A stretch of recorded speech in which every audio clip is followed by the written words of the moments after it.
Good evening, everyone. Thank you so much for joining us tonight. What a wonderful evening it is, and what a great state we live in.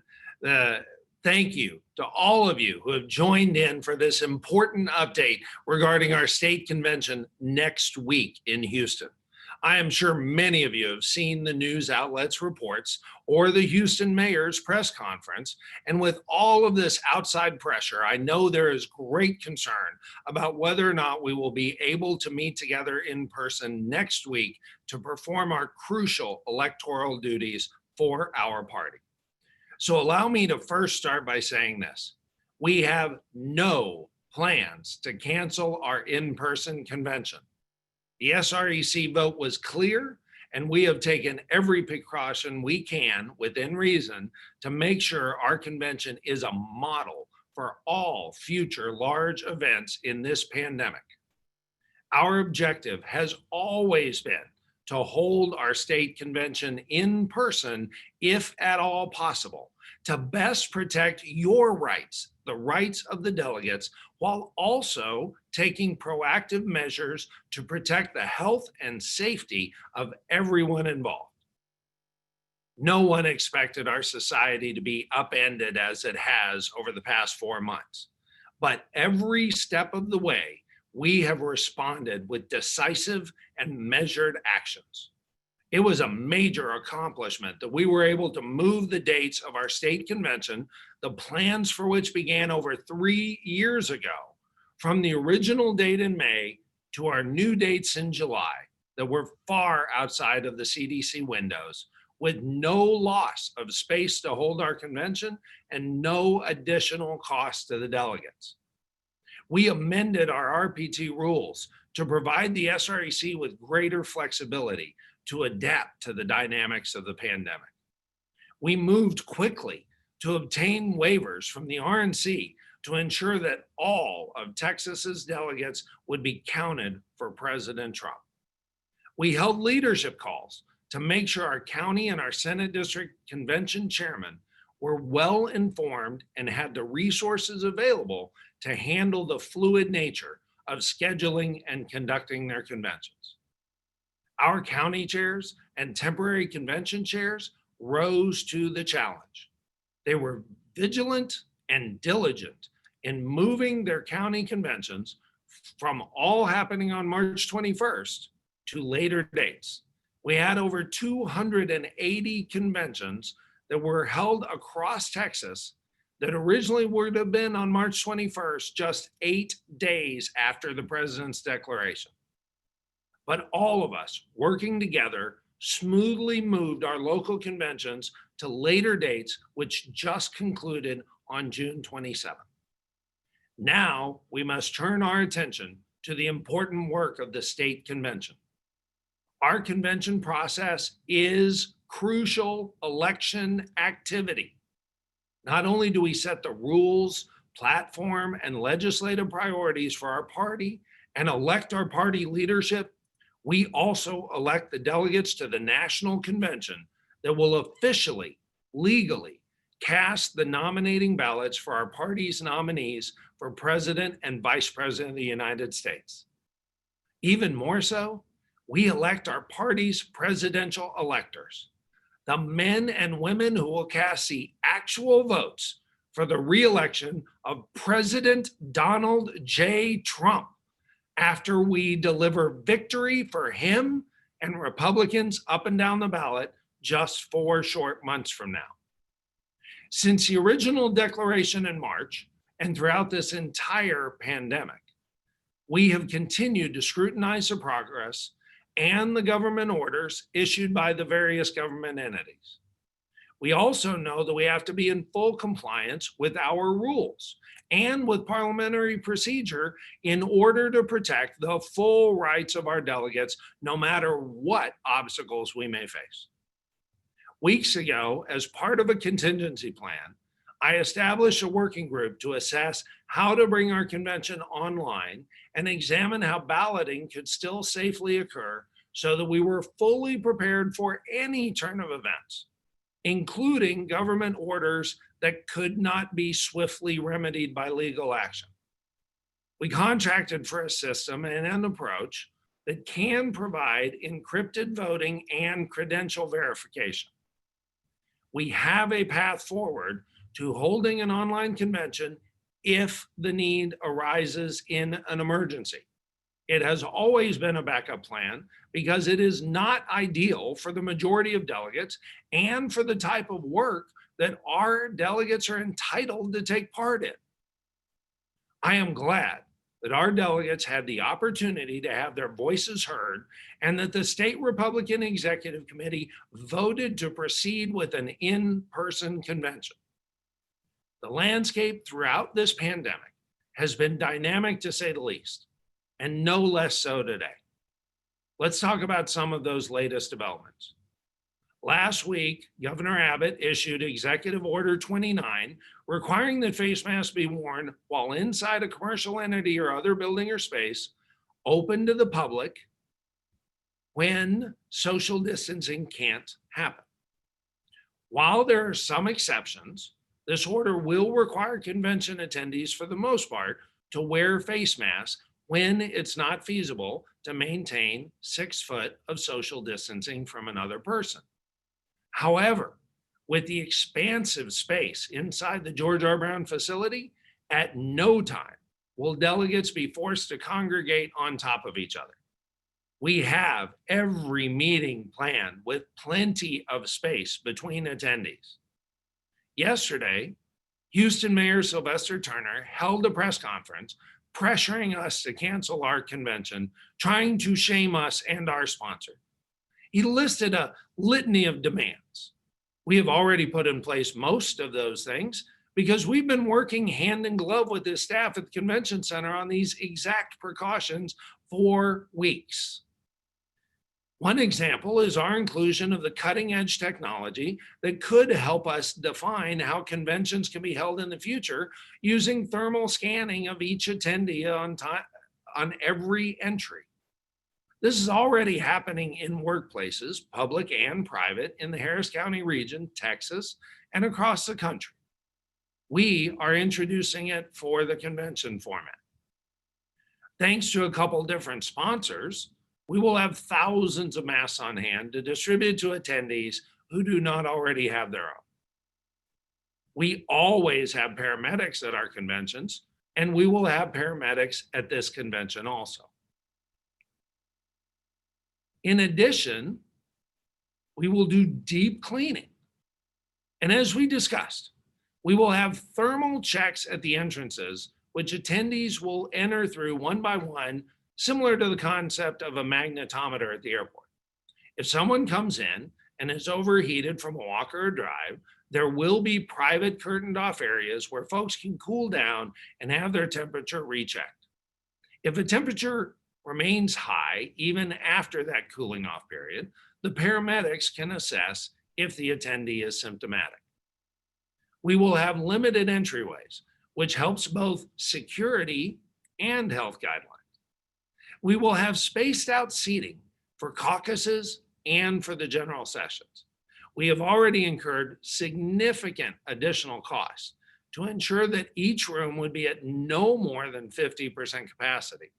And based on current reservations, we expect it to average closer to 30% capacity, allowing for safe social distancing even in the caucus sessions.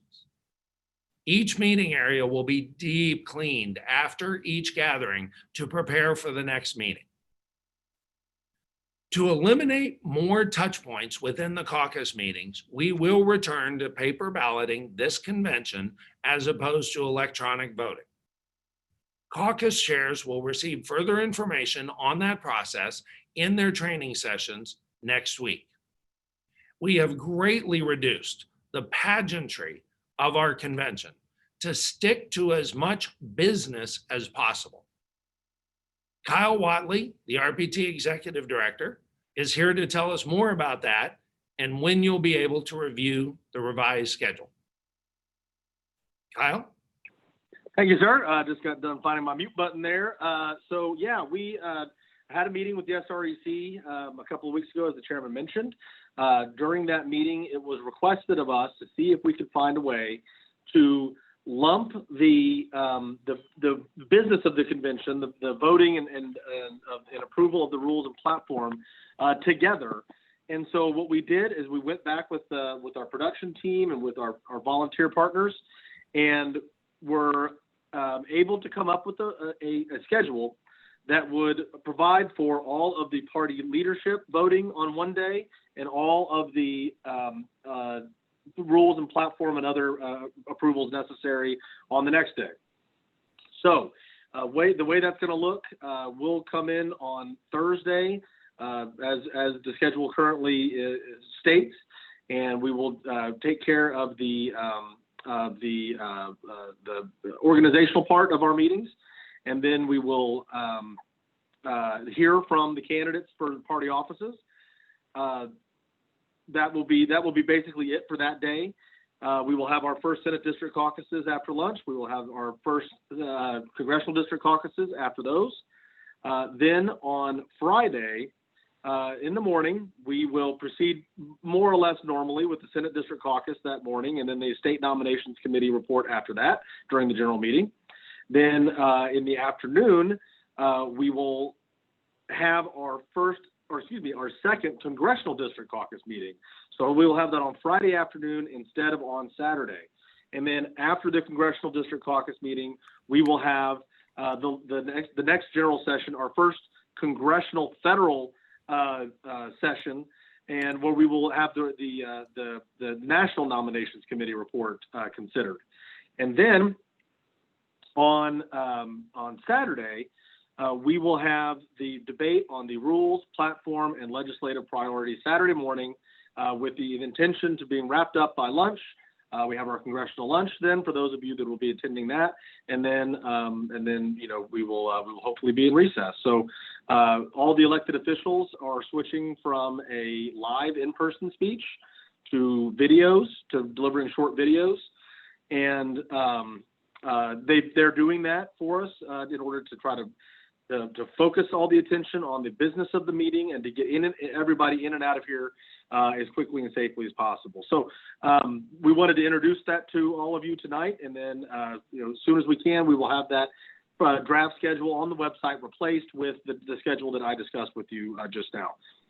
Yep. Thank you very much for that, Kyle. Now, one of the questions we've had come in from the audience is, what about security outside the convention center, and concerns obviously about protesters or harassers outside?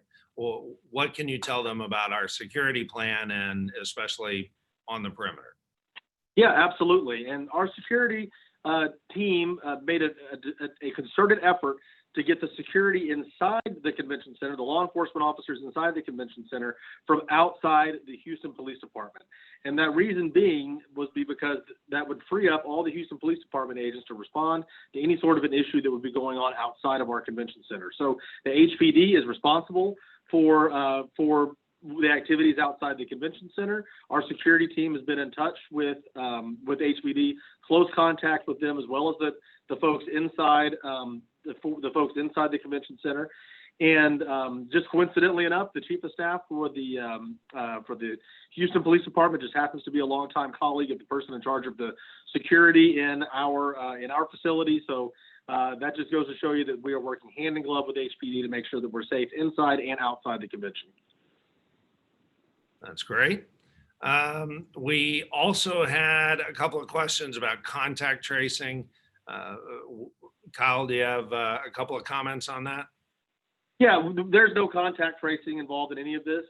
What happens is, if you were to, I believe, Chairman, you mentioned this, if you were to set off the temperature gauge, you'll be given a moment to cool off. Somebody will take your temperature again. If your temperature is higher than it should be, and they will discuss with you perhaps other symptoms that you may be exhibiting, and people on their own recognizance will make a decision that we have full confidence will be in their best interest as well as the best interest of their fellow convention goers. So there will be no contact tracing, and there's no company that is being brought in, or certainly anybody that we've hired that is going to be doing any of that. These are all things that are contingent on people's personal responsibility. That's fantastic. Let's see. So we had a question about open carry. Both the convention hall and our main hotel, the Marriott Marquis, allow both conceal and open carry, and we look forward to exercising those rights as we do that. I look forward to seeing everybody this coming Thursday, and those of us who will be at the temporary committee meetings on Monday. I look forward to seeing everybody who will be there for that as well. There's been several questions in the chat about Mayor Turner's demands. We just got that letter late this morning. Our legal team is reviewing it, and we will let you know if there are any updates. We shall see. Let's see. We already talked about security outside the convention. Obviously, we strongly recommend use one of the block hotels that provides the best experience in getting in and out of the convention center. But obviously, those of you who have hotels elsewhere will be able to you'll be able to see what the experience is like going from there. My own parents are staying about half a mile away, and we'll either be walking or taking an Uber or Lyft in between. And we've been working with Convention Center facility to make sure they know what kind of capacity we need to have available during those times. Another question was about Convention Center food services. Kyle, would you like to address that? Yeah, absolutely. So there are going to be, there's a couple of restaurants attached to the convention center that will be open. There's a Papacitos, and there's a restaurant called the Grotto, which will be open. I'm not sure that the Saltgrass is going to be open. We're trying to get some information about that because there's also a Saltgrass on site. But there's also lots of what I would call grab and go options that are going to be all over the convention center. So down on the first floor, there's going to be in the exhibit space, in the back of the exhibit space, lots of food carts. When I say food carts, we're not just talking like stuff in packages. There's La Madeleine's back there. There's going to be a Chick-fil-A back there, so really good food. Up on the third floor, I saw somebody popped in a question about the temporary committees. Up on the third floor where the committees are going to be meeting, we've converted one section of the ballroom up there into sort of like a food court type area where there'll be more of these food cart options, similar to what I mentioned about Chick-fil-A and La Madeleine's. Those will be upstairs on the third floor, available for both temporary committees and throughout the duration of our convention when everybody else arrives. So lots of options for food. I see a question also. What about visibility of the proceedings to people who cannot be there in person? That is a very normal situation. Any given year, about a quarter of the elected delegates don't make it for whatever reason, and we're looking at roughly the same kind of thing now. Last convention, we started live streaming all of the activities, all of the main events, the committee meetings, and the main sessions. And of course, people are free to live stream their own Senate District Caucus meetings and Congressional District Caucus meetings as well. So all of that, all the main events, the main sessions, and the main temporary committee meetings, those are all going to be live streamed on our YouTube page. The easiest way to get there is texasgop.me/YouTube, all just one word, lowercase, YOUTUBE. So texasgop.me/YouTube. Go ahead and check out that live stream, whether it's something you want to watch before you get there or something you want to watch because you can't get there, or something you want to encourage other people to watch because you are going to be there and you want them to see. That all of that, it would be well for everyone. The agenda is going to be updated and posted on our website. That's another question that just came in. So by all means, keep an eye on the convention webpage. You go to texasgop.org, click under conventions, click state convention, then click the 2020 state convention. And in the middle of the page, it says agenda, and you can click on that and you'll see the latest version of the agenda. So we have, as Kyle mentioned, streamlined it to focus on the fact that, that we are there to do critical election activity, and that's what we're going to focus on. Kyle, we've got a question about what precautions are being taken for the gala. Yeah, so we've moved the gala, the breakfast, our Grassroots Club breakfast, and our congressional lunch over to the Marriott Hotel. They have a larger ballroom than they have at the George R. Brown. And this is no knock on the George R. Brown. They were doing a great job helping us out with all this. But we moved everything over there. We moved it into a larger space, so the tables will be even farther spaced apart. And the tables that are usually set for 10 or even as many as 12 are going to be set for 6 people. So each table will have 6 people, and all those tables will be farther apart than they usually are to allow for appropriate social distancing. That is great. Let's see. Will there be entry from the convention center hotels that do not require going outside? Absolutely. From both the Hilton and the Marriott Marquis, there are skyway entrances that will have the thermal scanners and will make it so that you never even have to get out onto the street. Kyle, anything else you'd like to add? Not right now. I mean, and I guess I should mention that the spacing for the gala is the same for any event we've had. It'll all be in that ballroom, all set with the same setting of social distancing and fewer people at the tables. So, yeah, I mean, I'm happy to answer any more questions, but I think you touched on most of it, Chairman. Great. Well, as we said, we've greatly reduced the pageantry of the convention to stick to as much business as possible. Our state convention is set to begin those committee meetings this coming Monday, July 11th, with the first general session scheduled to convene on Thursday, July 16th. We look forward to seeing you there. If you have any other questions, feel free to email convention@texasgop.org or email me personally at jrdickey, jrdickey @texasgop.org. I look forward to seeing you all next week. Thank you and God bless. Oh, and tomorrow night we'll be doing a training for anybody who is new to conventions and hasn't been through the process. We're going to be doing a Zoom training to walk through why the things are arranged they are and what it is, why the things are arranged the way they are and what it is we'll be doing at each of those sessions. It's super helpful to know that and understand it in advance. Please join tomorrow. I look forward to seeing you then.